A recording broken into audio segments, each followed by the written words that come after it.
Yeah, everybody, it's Leeroy from Leeroy Gaming here with another Outriders build, and today we have the Mr. Toxic Freeze build. It is an amazing build. It is got all of the toxic damage you need. It takes the cold to a next freezing level. It is tremendous damage. It does the 3 turrets. It blows everything up. You're gonna absolutely love it. It works with the Borealis Monarch Set. It is absolutely wonderful. Can you believe it? Now, you are gonna love it, and you're gonna love it so much. You're gonna like, subscribe. You're gonna take that little bell button, and you're gonna crush it like a little bug. If you don't like it, well, to hell with you. You can get to the chopper. You can go and take that to your mama's house. She can make you some pancakes, and all the girly men can leave now. All right, are all the mini girly men gone?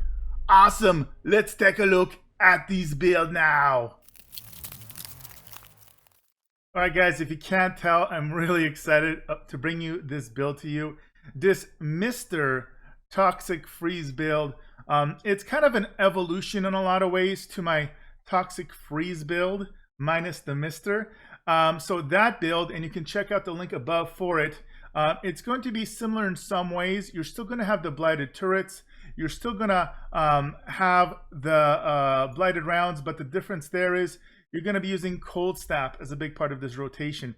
Here, we're going to be going with a triple turret setup. Now that the Borealis Monarch set is fixed, sort of, sometimes, you're going to notice that build, that again, you can see linked in the description below, is very, very potent. But I feel this setup here that I have for you is going to be even more potent. It is amazingly fun. It's crazy good. So, just like with all my videos, guys, I'm going to be leaving extensive timestamps in the description below to help you jump around. We're going to go over everything. So we're going to be looking at the weapons, the mods, the armor, those mods. We're going to go over the skill tree. We're going to go over, obviously, the skills.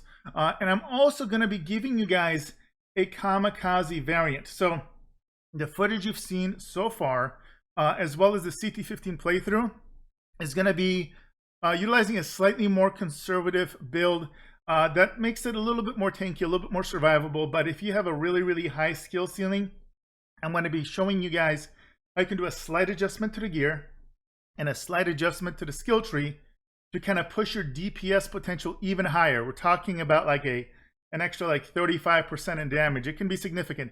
But with that being said, you don't really need it. As you're going to see in the footage, and you already saw in the intro, this stuff just melts absolutely everything on CT15. Again, does not require any cheats, any high hacks. Completely legit build that you can build yourself. So let's go ahead, without further ado, let's go take a look at the Mr. Toxic Freeze build. All right, we're gonna go get started with the skills, and it's gonna be very straightforward.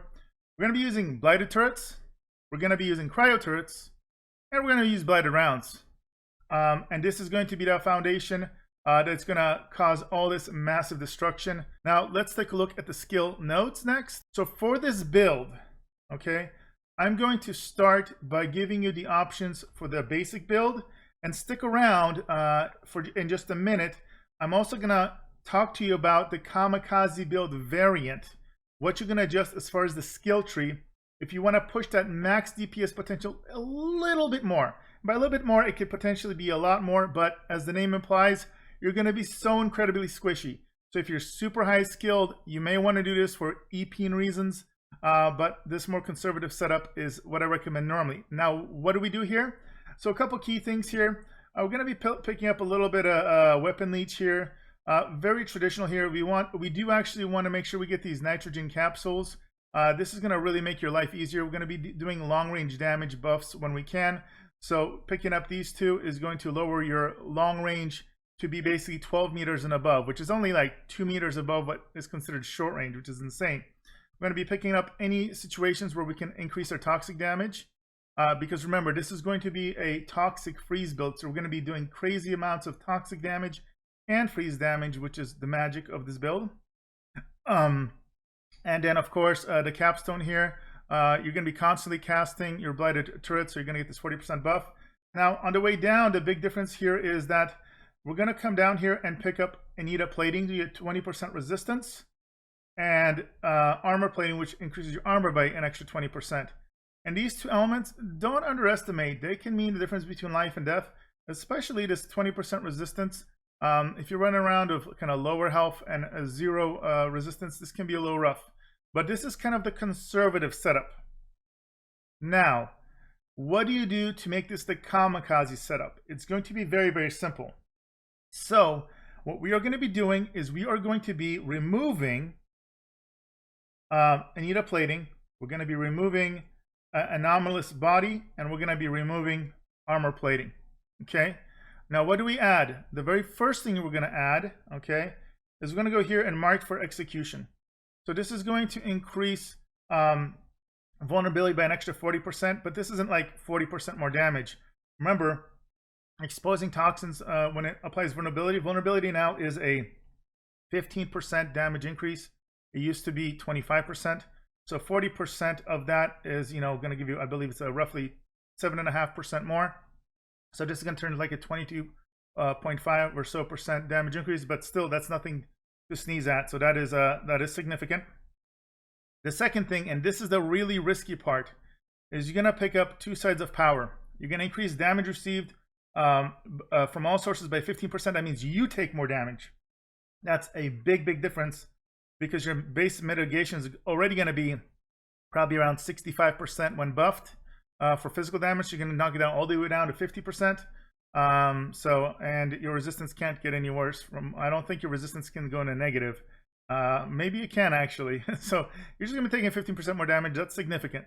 But you're going to be doing 20% more damage, which is really, really, really big, and a nice bonus there. Now, as far as the extra other point, really, you have, because you're taking away 3 points, you have 1 more point left that you can put in. You have a couple options. Now, one thing you can do is you can increase Grand Amplification, okay, which increases your anomaly power by 4% for each unlocked BR8 impact amplifier, which are basically, you're going to have a couple of these. These are these right here, these weapon damage buffs, 1, 2, 3, 4. So that's basically 16% anomaly power. Now you may say, well, this is a weapon, firepower build. Is this useless? Well, not really. It is going to increase your, because you do get anomaly power naturally as you level up, just by having level 50 gear, you're going to have an okay amount of anomaly power. This helps out, and this is going to increase your turret damage, which again isn't huge, but it does add up. It's going to give you a couple extra percentages of damage, so that can help out buffing your damage there. So that is probably the safest option. Some people say, oh, why not do charge gunshot? But remember, you're never hopefully gonna run out of ammo, so this is really not really useful. So that's probably the best bet. Some people, you know, you could theoretically Sower of Decay. This is going to make it so that you can spam your Blighted turret a little more often, which again is already going to be like less than 7 or 8 seconds. Or you can use this as an emergency. You know, if you do drop your Blighted rounds, which can happen, this is going to help you recover that a little bit quicker. Okay? And again, that is the modification when it comes to your skill nodes. There will be also modifications to the mods, and we're going to look at that after we look at the basic mod setup. Well, we're going to start by looking at the weapons and weapon mods, and really what we care about is your primary weapon. Your secondary weapon and also your pistol are not going to matter because you should never have to change, hopefully. All that's going to matter is that make sure that the level 50, so your average level is at 50. But what you really want, optimally in a perfect world, you're going to want the Infernal Seed. Main reasoning, this is the assault rifle tactical variant. It's arguably has the best ratio of damage, clip size, RPM, and crit multiplier. Also, this legendary variant has a really good natural innate mod. Wrath of Moloch is really good. Does good damage, procs burn, and it's got a solid cooldown, that nice AoE effect. And then also has really nice stats for this build. It's going to increase status power, which is fine. It's going to make status power is going to make it so that your freeze lasts longer, which is the most important part. But it's also going to increase how much toxic damage you do and how much burn damage you do. So toxic damage from Blighted rounds and burn damage from your Wrath of Moloch proc. Crit damage, whenever you crit, is helpful, and a long range damage is great because you're going to want to be at range as much as you can. As this build, again, you don't want to be up close and personal if you can avoid it, although sometimes you can't. And then the second mod that I chose is Dark Sacrifice. Now you can do a variety of other mods if you really needed to or want to. Death Shield is okay. The only problem is innately this build is not going to have enough armor to max out the 43% damage. Or you could kind of fill in your best in slot, whatever you have available, DPS boost. Again, in my opinion, because this build is so bursty and you're going to actually get a lot of healing through your weapon damage, Dark Sacrifice is the best because it always gives you that flat 75% weapon damage bonus. You just got to realize that you're constantly going to be taking damage, so you got to make sure you keep killing stuff so that your health doesn't drop too low. And again, it does cap out at 50%, but there is an innate danger if you let it drop to 50 and then you don't do very much damage and something gets a jump on you, you could die rather quickly. So that's the only downside, but otherwise Dark Sacrifice is definitely best in slot here. Otherwise, just get the best gun you can. Assault rifles of a tactical variants are the best. In a pinch, Amber Vault's not bad. It has Killing Spree, so I have tested out comboing Killing Spree with Dark Sacrifice. It does work pretty well, but this gun is just inferior. Its base damage is way lower at 2700 here, as opposed to, for example, 7600. It fires faster, it has a better clip size, lower crit, so this can work, especially if you have a better roll than me. I only have an 82.6k, but this is also an option for you if for whatever reason you don't have Infernal Moloch, but it is a couple steps down as far as productivity for what I have found. All right, so those are the only things you need to know about weapons. Now let's go ahead and look at the armor. All right, when it comes to armor, we want a very specific build out here. So we're going to start with the Crown of the Borealis Monarch. You definitely want this. There's a reason why we picked the very specific 3 pieces that we have here, and I'll explain as we go along. As far as stats on here, bonus firepower is great. Status power is nice. Again, it's going to main focus here. It's going to increase how long things stay frozen, and also increases your toxic and burn damage, even though that's going to be a small percentage of your damage.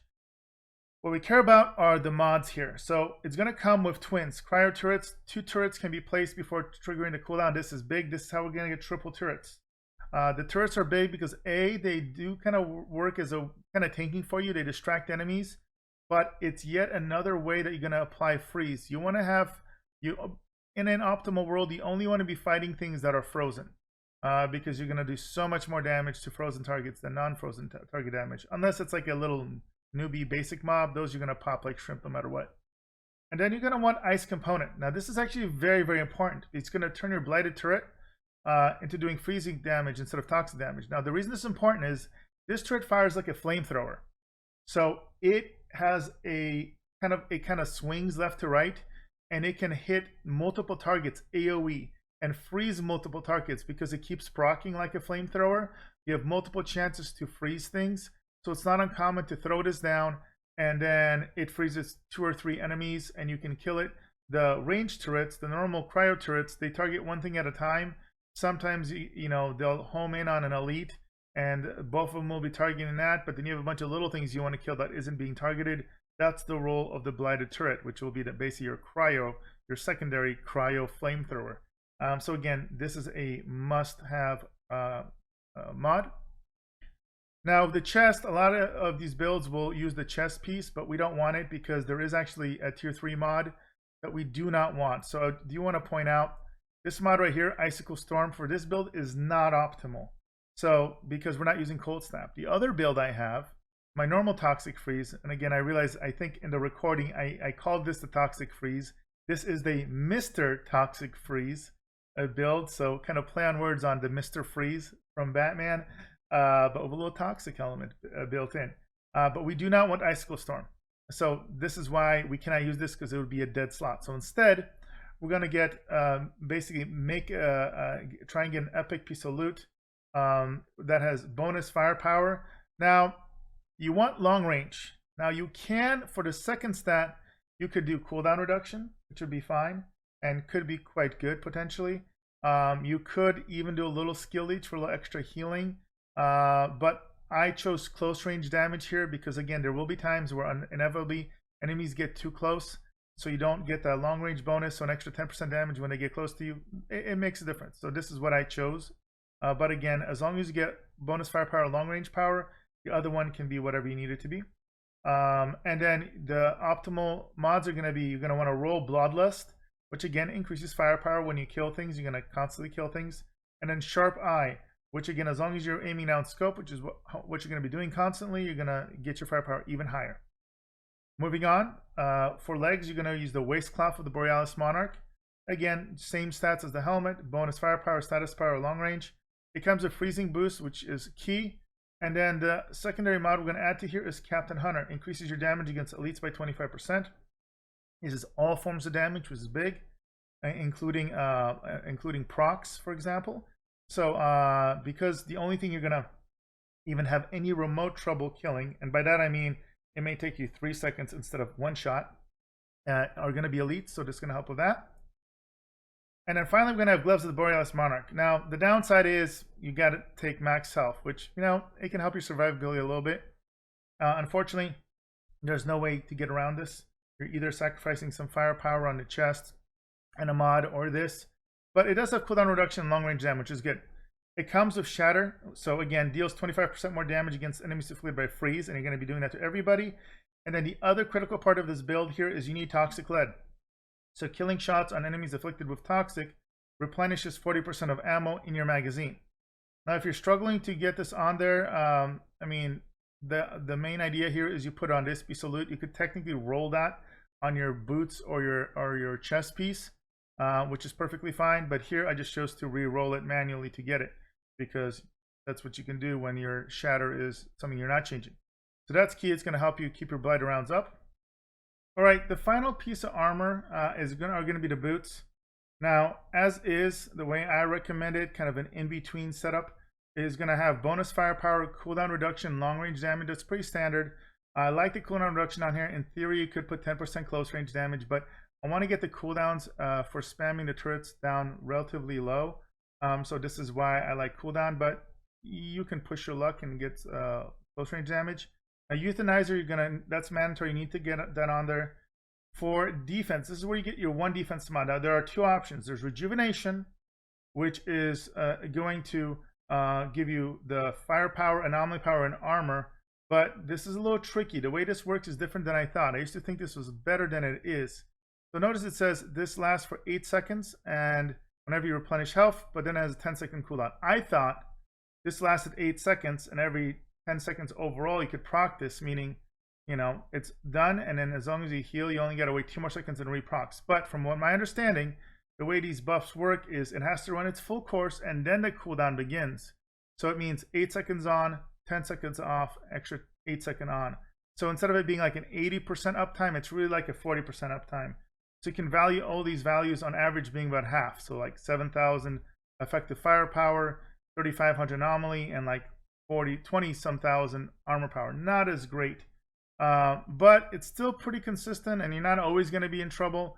So this will give you again like burst DPS situation. That is option one. Now let me show you the alternative if you want something a little bit more consistent and still want a defense buff. So the alternative defense mod is called Damage Absorber. Increases your armor by basically 53,000 and resistance by 10%. Because the recommended playthrough is this, got a little bit of kind of balance. You'll notice I picked up the 20% extra armor skill node and 20% resistance. With Damage Absorber, for example, you have 30% resistance, which is actually ample resistance, a good amount. And this 52,000 and change armor, because that 20,000 bonus, really is turning into about 63,000. That's gets you pretty good as far as buff, and this is up all the time. So that's a really good defensive variable. Now the final buff from this, just to let you know, is going to be a set bonus, and this just got fixed. Now asterisk, it got fixed, but sometimes it breaks. But when it works, oh boy does it work, and hopefully by the time you view this, it will have permanently been fixed. So I do want to emphasize they changed the effectiveness of this. This now it says increases damage on frozen enemies by 90%. Also, crit hit damage is increased by 10% for all party members for 8 seconds after cold snap usage.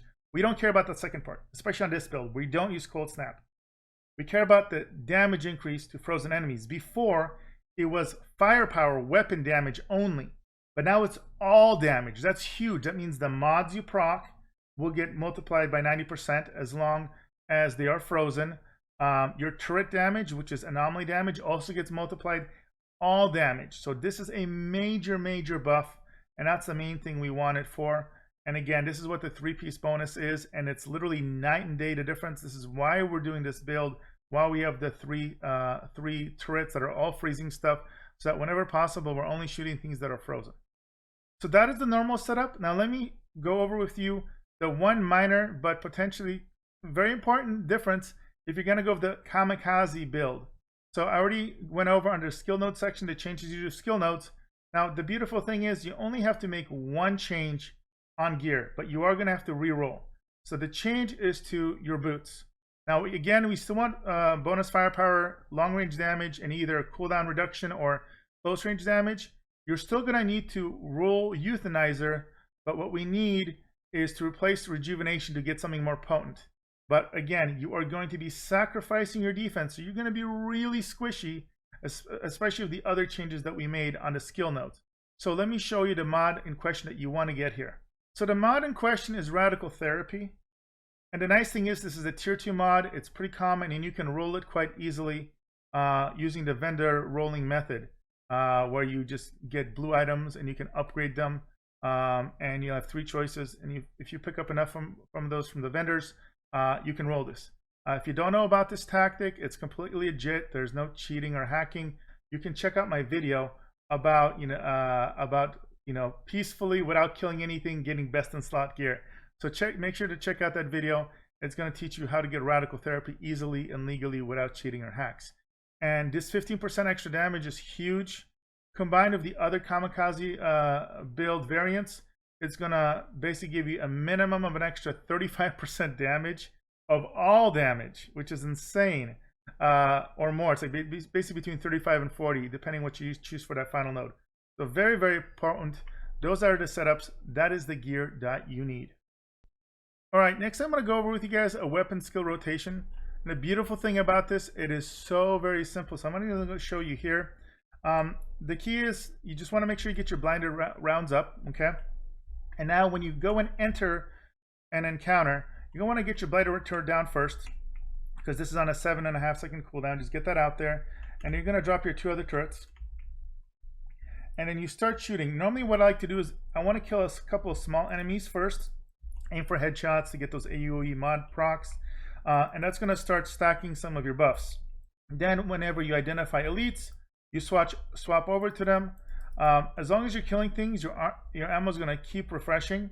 If you have situations where, for whatever reason, an elite comes out first, and you don't have any stacks up because it's like after a you know, one of the cinematics, etc. What I recommend, and you'll see in the video I recorded for the CT15 run, is I'll actually hold off. I won't just go straight DPSing the enemy because you're going to be burning through ammo, and because your various buffs are not stacked yet, you're not going to do as much damage. You want to get all these buffs stacked up. So in those cases, just kind of run away. Inevitably, little ads will spawn. Again, drop your first turret, drop your other turrets as you're running, and then start slamming the little guys, kill the little guys, get 2 or 3 stacks of your kill shots up, like your Bloodlust and your Sharp Eye, and then just melt the main boss, and just continue. If you have all your stacks up, there's nothing, even Broodmothers on CT15 should die. If your set bonus is working, they should die in 2 to 4 shots of burst of shooting, which should be very, very fast. If you're struggling to kill things, chances are, if the set bonus hasn't been fully fixed yet, you're gonna need to just unequip them and equip them. Unfortunately, you could kill a run. But again, my hope is by the time you watch this, hopefully that bug will be fixed. And again, very, very simple playstyle. You know, roll away from enemies as they start crowding you. Drop your turrets. Your Blighted rounds you want to drop every 7 to 8 seconds, because every time you do that, you're going to get that 40% increase to both your firepower as well as your anomaly power. So all of those, or my apologies, with this build, it's just going to be your firepower, but it's potent, and it's going to also apply it to your team as well. So very, very nice buff and very easy rotation. Just get ready to slaughter everything. Alright guys, so that's everything you do know about the build. So at this point, I'm going to go ahead and show you as CT15 pretty quick clear of the Colusseum expedition. It's a lot of fun. Again, you could probably optimize this runtime even further, but I just found it amazing. Now that this set is bonus is fixed, this build should be pretty much min-maxed.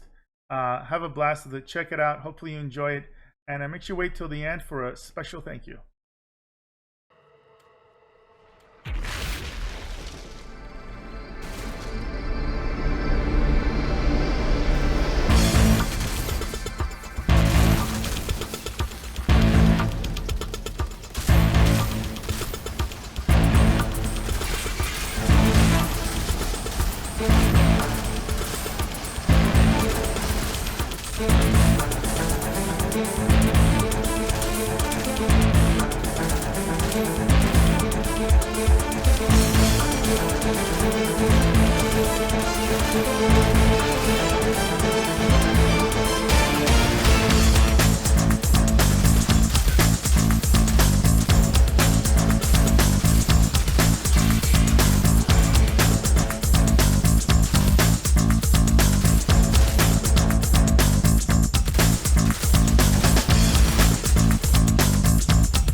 right, guys, I hope you guys enjoyed that as much as I enjoyed making it for you guys.